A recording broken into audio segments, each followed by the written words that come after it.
رجب کا چاند نظر آتا تو صحابہ کرام اپنے نوافل میں اضافہ فرما دیتے۔ بعض صحابہ کرام ایسے بھی تھے کہ جو نفلی روزے رکھنے شروع کر دیتے، حتیٰ کہ سرکار دو عالم صلی اللہ علیہ وسلم بھی روزے رکھنے شروع کر دیتے۔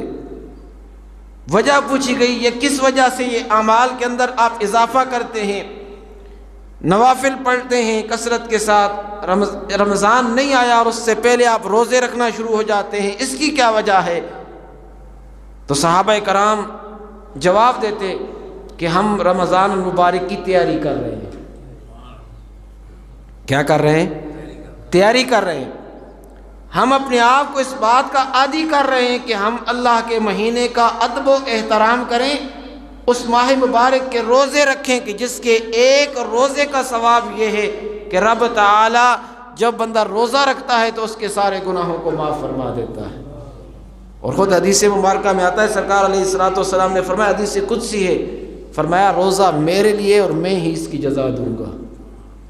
روزہ کس لیے رکھتے ہیں؟ اللہ کے لیے رکھتے ہیں، تو جزا کون دے گا؟ رب تعالی عطا فرمائے گا۔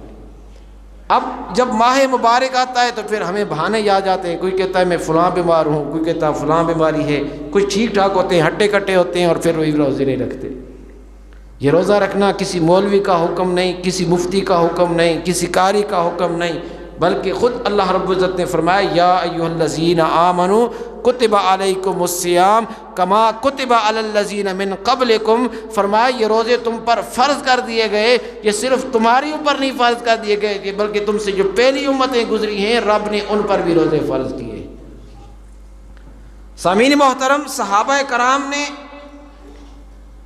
اس ماہ مبارک کے اندر جو ہی یہ اللہ کا مہینہ شروع ہوتا عبادت کے ساتھ اضافہ فرما لیتے، نوافل پڑھتے، روزے رکھتے۔ اور سامعین محترم، سرکار دو عالم صلی اللہ تعالی علیہ وسلم کا یہ معمول ہوتا تھا کہ آپ اس مہینے کے اندر ہر طرح کی جنگ و جدل سے آپ کنارہ کر لیتے، یعنی جہاد سے رک جاتے۔ اور کس لیے رکتے؟ کہ ہم اس مہینے میں اللہ کی عبادت کریں، اللہ کا ذکر کریں، اللہ رب العزت کو راضی کریں۔ افسوس سے یہ کہنا پڑتا ہے کہ خود اللہ رب العزت نے اپنی لاریب کتاب کے اندر فرمایا وَمَا خَلَقْتُ الْجِنَّ وَالْإِنسَ إِلَّا لِيَعْبُدُونَ، فرمایا میں نے جنوں اور انسانوں کو اپنی عبادت کے لیے پیدا کیا، لیکن وہ انسان کہ جو عبادت کے لیے پیدا کیا گیا تھا آج وہ رزق کے معاش کے اندر پڑا ہے، اسے عبادت کی فکر نہیں ہے۔ رزق کی تلاش میں فرض نمازوں کو قربان کر دیتے ہیں، پرواہ ہی نہیں ہے فرض نمازیں پڑھنے کی، بس ایک جمعہ آ گیا، دوسرے جمعہ آ گیا، ایک عید پر آ گیا، دوسری عید پر آ گیا، یہ ہماری حالت ہے۔ یہ بات اپنے ذہن کے اندر رکھیں، جب آپ مسجد میں آ کے نماز پڑھیں گے تو نماز پڑھنے سے کسی مولوی کو فائدہ نہیں ہوگا، بلکہ نماز پڑھنے سے آپ کو خود اپنا فائدہ ہوگا۔ تو جو بندہ اپنے فائدے کے لیے نہ ہو پھر وہ دوسری کا خیر خواہ کیسے بن سکتا ہے؟ بعض علماء کرام یہاں تک بیان کرتے ہیں کہ خنزیر دعا مانگا کرتا تھا۔ کسی نے اس سے پوچھا یہ تو جو دعا مانگتا ہے یہ کون سی دعا مانگتا ہے، بتا تو صحیح۔ تو اس نے کہا میں اللہ کا شکر ادا کرتا ہوں کہ اللہ رب العزت نے مجھے خنزیر بنایا ہے، بے نمازی نہیں بنایا ہے۔ اندازہ لگائیں جو نجس العین جانور ہے وہ بھی رب کا اس انداز میں شکر ادا کرتا ہے کہ یا اللہ تو نے مجھے پلید بنا دیا خیر ہے، لیکن یا اللہ تو نے مجھے بے نمازی نہیں بنایا، تو اس سے وہ بھی پناہ مانگتا ہے۔ اور آج ہم مسلمان اپنے آپ کو ایماندار کہتے ہیں اور حالت یہ ہے کہ ہمارا سر سجدے میں جھکتا ہی نہیں ہے۔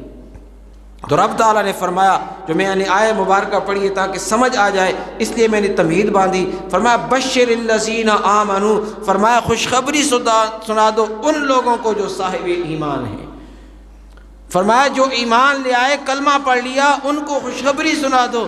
یا اللہ ایمان لے آئے، کلمہ پڑھ لیا، تیرے وحدانیت کی گواہی دے دی، تیرے رسول کی گواہی دے دی، تیری کتاب کی گواہی دے دی، تو یا اللہ یہ کیا قابل قبول ہے، اب اس کا ایمان قابل قبول ہے۔ تو رب تعالیٰ نے فرمایا نہیں ابھی نہیں، فرمایا وَعَمِلُوا الصَّالِحَاتِ، فرمایا ایمان لانے کے بعد عمل بھی کرنے ہیں۔ کلمہ پڑھ لیا ہے تو اب عمل بھی کرنے ہیں۔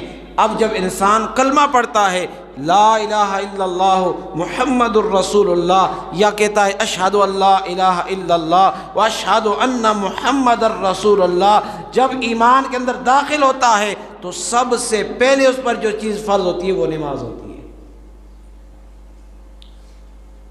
اور نماز ایسی عبادت ہے، نہ کسی بیمار کو معاف ہے، نہ کسی بوڑھے کو معاف ہے، نہ کسی 10 سال کے بچے کو معاف ہے۔ 10 سال کا بچہ ہو جائے، حدیث مبارکہ کے اندر آتا ہے سرکار علیہ الصلوۃ والسلام نے فرمایا اسے ہاتھ سے مارے اور نماز پڑھوائے۔ 10 سال کے بعد نماز شروع ہوتی ہے اور پھر ہر وقت کے ساتھ ساتھ اس کی مضبوطی آتی جاتی ہے۔ کسی بھی حالت میں نماز معاف نہیں ہے، سفر میں ہیں تو نماز ہے، بیماری میں ہیں تو نماز ہے، سوائے عورتوں کے کہ عورتیں جب بیمار ہوتی ہیں، انہیں ماہواری بیماری آئے یا بچہ پیدا ہونے کے بعد جو ان کو بیماری ہوتی ہے، ان 2 بیماریوں میں اللہ رب العزت نے ان کو نماز کی معافی عطا فرمائی ہے۔ اس کے علاوہ نماز کسی کو معاف نہیں ہے۔ کوئی کہ میرے ہاتھ کٹے ہوئے ہیں تو نماز پھر بھی معاف نہیں ہے۔ کوئی وضو کروانے والا نہیں ہے، نماز پھر بھی معاف نہیں ہے۔ آدھا دھڑ کٹا ہوا ہے، آدھا دھڑ ہے، بازو بھی نہیں ہے، لیکن پھر بھی نماز معاف نہیں ہے۔ جسم پر لباس نہیں ہے، پھر بھی نماز معاف نہیں ہے۔ اور آج سامعین محترم، ہمارے کام کے لیے ہاتھ ہیں، چلنے کے لیے پاؤں ہیں، سونے کے لیے جسم ہے، ہر طرح کی کام کاج کے لیے ہمارا جسم ہے، لیکن نماز کے لیے ہم بیمار ہیں۔ آپ کسی عالم سے جا کے پوچھیں تو صحیح کہ بھئی آیا کسی بیماری کی وجہ سے نماز معاف ہوتی ہے؟ کیا اللہ رب العزت نے یہ حکم دیا ہے کہ بھئی رزق کماؤ نماز چھوڑ دو؟ بلکہ خود اللہ رب العزت نے فرمایا وَإِذَا رَأَوْا تِجَارَةً أَوْ لَهْوًا انفَضُّوا إِلَيْهَا تَرَكُوكَ قَائِمًا، فرمایا جب تم تجارت کر رہے ہو یا کسی کام کے اندر لگے ہوئے ہو، جب نماز کا وقت ہو جائے فرمایا اس کام کو چھوڑ دو، تَرَكُوكَ، اس کام کو ترک کر دو، اس کو چھوڑ دو، قائمہ، پہلے نماز قائم کر لو، نماز پڑھ لو۔ اور فرمایا جب نماز پڑھ چکو فرمایا وَابْتَغُوا مِن فَضْلِ اللَّهِ، فرمایا نماز پڑھنے کے بعد پھر اللہ کے فضل کو تلاش کرو۔ اللہ کے فضل سے مراد کیا ہے؟ اللہ کا دیا ہوا رزق ہے۔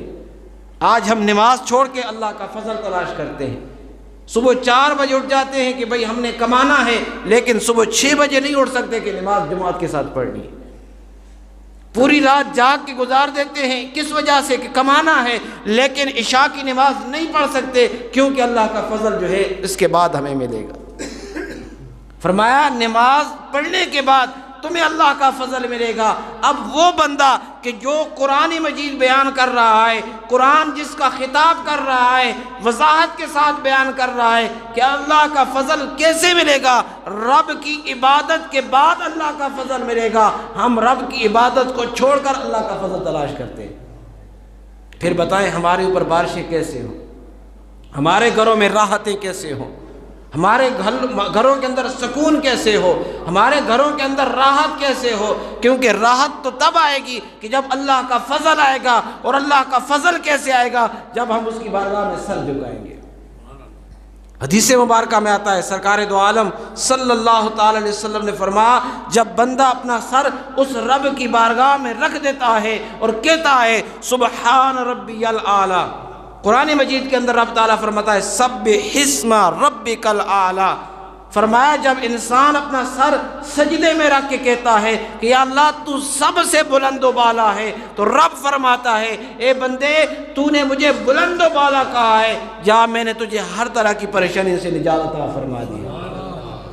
سبح اسم ربک الاعلیٰ، سب فرمایا جب وہ تسبیح کرتا ہے اسم ربک الاعلیٰ، اس نام کی، اس اپنے رب کے نام کی کہ جو بلند و بالا ہے، وہ رب کہ جس نے اسے پیدا کیا ہے، جب اس رب کی ثنا کرتا ہے، اس کی تسبیح کرتا ہے، تو رب تعالیٰ اسے پوری کائنات سے بے نیاز کر دیتا ہے۔